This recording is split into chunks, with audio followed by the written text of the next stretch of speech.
Mi nombre es Víctor Hermosillo, tengo una formación de diseñador de producto y actualmente me dedico a la coordinación del Museo de las Identidades Leonesas, que está a cargo del Instituto Cultural de León. Híjole, la pregunta es bastante buena, es muy pertinente, muy aguda. El uso que tienen la mayor parte de los edificios de corte histórico, obviamente en esta traza, digamos, inicial del corazón de la ciudad, pues corresponde generalmente al tema de ya sea comercios o pues estacionamientos.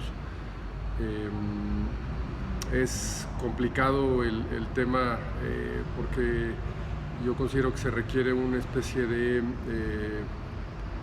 primero que nada, conocimiento, un reconocimiento sobre la historia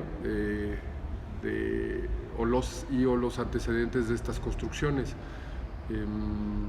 Toda vez que en el momento en el que yo empiezo a entrar en este proceso de reconocimiento puedo cambiar la mirada sobre el edificio y entender que no se trata nada más de ladrillos apilados o que no es una máquina de hacer dinero por hacer dinero, ¿no? Los edificios pues tienen una historia, tienen una memoria, fueron escenarios de sucesos dentro de los cuales pues obviamente se requiere una sensibilidad especial para captar toda esa información y pues obviamente actuar en correspondencia, ¿no? Toda vez si yo sé que un edificio tiene un valor histórico, pues difícilmente, por ejemplo, voy a permitir que ese edificio, o digamos que cerca de ese edificio pasen, por ejemplo, camiones, ¿no? En donde de repente la vibración en piso pues puede repercutir sobre los muros, sobre la cantera, por ejemplo, el smog, ¿no? El CO2 que emiten, por ejemplo, los automóviles, el ensuciamiento sobre la cantera, etc.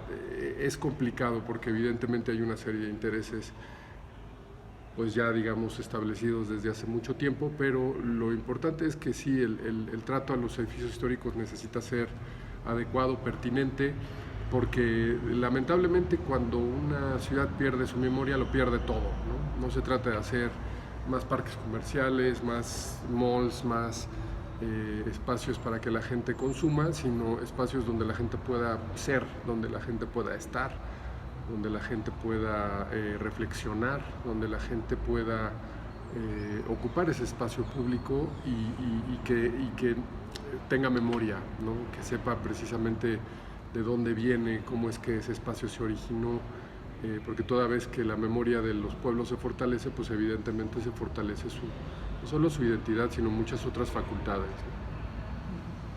Bueno, es un proyecto evidentemente intencionado, es decir, fue parte de una política en un determinado momento y que, bueno, pues como todo debe ser regulado, debe ser monitoreado. Pues nada, ustedes son arquitectos, yo no soy arquitecto, pero me parece que cuando un uso se homogeneiza en un espacio o en un distrito, pues tiende a haber una cierta decadencia, ¿no? O una cierta minusvalía, ¿no? Tanto del espacio como de la oferta, en este caso de lo que ocurre ahí. Considero que la mezcla de usos siempre será saludable. La calle Real de Guanajuato, la calle del Sol, la calle Madero, es un nervio importante dentro del corazón de la ciudad, es una arteria bastante importante y que a final de cuentas si existe una mezcla de uso, ¿no? Es decir, pues ¿por qué no empezar a aderezar o a balancear los usos de los espacios en más espacios tal vez para la creación, por ejemplo, más despachos de creadores como ustedes, por ejemplo, de arquitectos, de despachos de ingenieros, estudios de artistas, de diseñadores, de profesionistas que estén encargados de mejorar las condiciones existentes de la sociedad, que puedan tener una visibilidad, ¿no? Es decir, que no estén a lo mejor recluidos o lejos, en este caso, de las zonas de acción importantes de influencia. Y bueno, no sé, tal vez un poco de galerías, no estoy hablando de gentrificar la zona de ninguna manera, pero sí de poder mezclar los usos, porque invariablemente cuando la oferta se homogeneiza, pues existe una minusvalía y bueno, ya sabemos un poquito esta ecuación o esta lógica, ¿no? De pues alcohol le siguen drogas y ahí está la cadenita, ¿no? Desafortunadamente no sé hasta qué punto el asunto haya salido de las manos, pero esperamos que pueda ser primero que nada identificado, contenido. Ya hubo por ahí incluso algunas tragedias, ¿no? En días, semanas pasados hubo por ahí algún muerto, ¿no? Incluso ya en un establecimiento, y eso pues no tendría que pasar desapercibido, es una señal importante. Si bien, claro, los niveles de violencia van para arriba, no solo en la ciudad, sino en el estado, estas señales en este nervio pues no tendrían por qué pasar, porque repito, es un nervio estratégico, es un nervio que está estratégicamente ubicado y que pues tiene una posición inmejorable, envidiable, y por tanto yo considero que tendría que haber un repensamiento en relación a los usos que se le están dando, generar mezclas. Y nada, desde ahí, pues, porque no voy a decir no un disparate, pero cuestiones que ya incluso la municipalidad podría empezar a contemplar, como la peatonalización no solo de esa calle, sino de tantas otras de estas 24 manzanas del centro histórico. Necesita haber una lectura de la historia de alguna manera, ¿no? Un interés por el origen.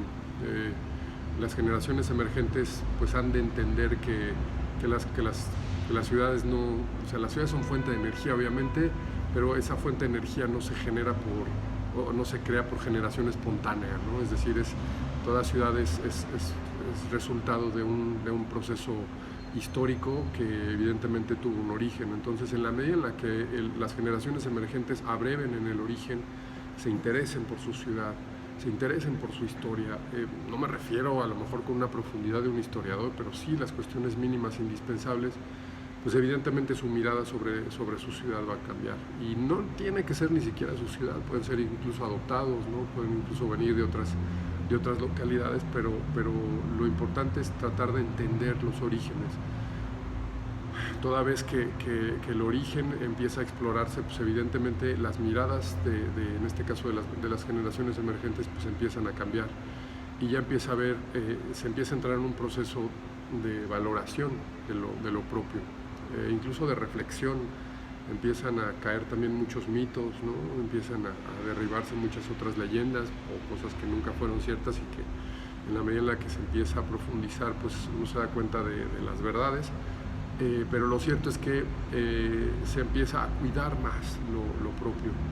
Y lo propio, entiéndase, no solo tu casa, tu morada, sino la ciudad puede empezar a entenderse como tu casa, ¿no? Como una extensión de tu casa. En una clase con unos alumnos hace un par de años, hacíamos este ejercicio. Yo les preguntaba, bueno, imagínense cómo quieren su casa, ¿no? Chavos de segundo semestre, ¿no? Claro que vamos a hacer un ejercicio y les pido por favor que se imaginen cómo va a ser su casa, ¿no? Pues obviamente cuando yo les preguntaba, bueno, cómo la querían, pues muchísimos, la gran mayoría, pues me la describía con lujo de detalle, ¿no? Pues la quiero así, con tal y tal y tal. Les digo, perfecto. Entonces vamos a hacer ese mismo ejercicio. Y les preguntaba, ahora, ¿cómo quieren su ciudad? Imagínense cómo quieren su ciudad. Ya me dijiste cómo quieres tu casa. Ahora, ¿cómo quieres tu ciudad? Pues obviamente en esta pregunta pues todos se quedan en blanco. Pues, evidentemente ahí, pues a ver, ¿cómo quiero mi ciudad? Pues así es la ciudad, ¿no? ¿Por qué?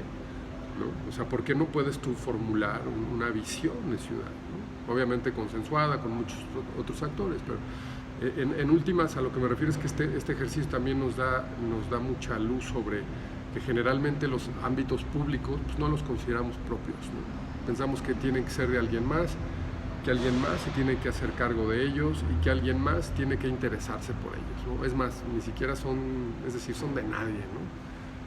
Y lo cierto es que no, ¿no? Es decir, la ciudad es extensión del habitáculo particular, y desde ahí pues también en la medida en la que me interese en la ciudad, en sus orígenes, en su devenir, en sus actores, en sus claroscuros. Obviamente no hay ciudades ideales, ¿no? Eso no existe, ¿no? Toda ciudad tiene sus aciertos, pero también tiene sus graves errores, y desde ahí conocer una radiografía entera de la ciudad para poder desde ahí, repito, cuidarla, valorarla, aquilatarla, procurar que sea menos tóxica, menos violenta, menos insegura, que sea un espacio, repito, no idílico, pero sí un espacio saludable, funcional, en donde la mayor parte de la gente, las grandes mayorías puedan operar con facilidad.